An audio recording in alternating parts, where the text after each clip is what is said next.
12 CRX গাড়িটা খুব popular. আমি আছি এখন বগুড়া মহাস্থান। আর মহাস্থান আসার পর একটা জিনিস খেয়াল করলাম, এদিকে টাটা 12 সিআরএক্স গাড়িটা খুব পপুলার। কাঁচামালের জন্য বলেন দ্রুতগামী। এখন নাকি এই যে একটা ড্রাইভার সাথে কথা বলে জানতে পারলাম এই গাড়িটা নাকি ভালো দৌড়ায়, তেল খরচ কম এবং সঠিক সময় নাকি বাজার ধরতে পারেন। তাই অনেকের মন জয় করে নিয়েছেন ইতিমধ্যে। তো গাড়িটা কি কি আছে একটু ঘুরে দেখি। তবে সবচেয়ে বড় কথা হচ্ছে যে এত বড় গাড়ি, সিঙ্গেল কেবিন বিমানান, 920 টায়ার। যতটুকু জায়গা ছিল একটা ছোট করে একটু স্পেস বাড়িয়ে মনে করেন যে ডাবল কেবিন করলে একটা ড্রাইভার রেস্ট নিতে পারতো। তো এটা রেস্টের কোনো জায়গা নাই, সেই ক্ষেত্রে আমি মনে করি এটা নিরাপদ না। লং গাড়ি চালায়, লং এ যারা গাড়ি চালায় তাদের একটু রেস্টের প্রয়োজন আছে। ওই যে ওই ডাবল কেবিন আরো 2টা নিচে,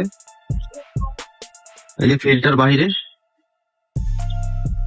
টাটা গাড়ি নিয়ে বলার কি আছে, টাটা গাড়িতে সম্বন্ধে সবাই জানে। ধরেন এই 5 তলা থেকে কাজতলার চায়ের দোকানদারা যারা টাটার ব্যাপারে নতুন করে বলার কিছু নাই। হ্যাঁ, তবে সিআরএক্সটা বর্তমানে মার্কেটে ভালোই সুনাম কামাচ্ছে। তবে নতুন তো, আগে ক্ষয় হওয়ার পরে যখন একটা একটা করে শুরু হবে তখন না এই রিভিউ দেখা যাবে। ধন্যবাদ।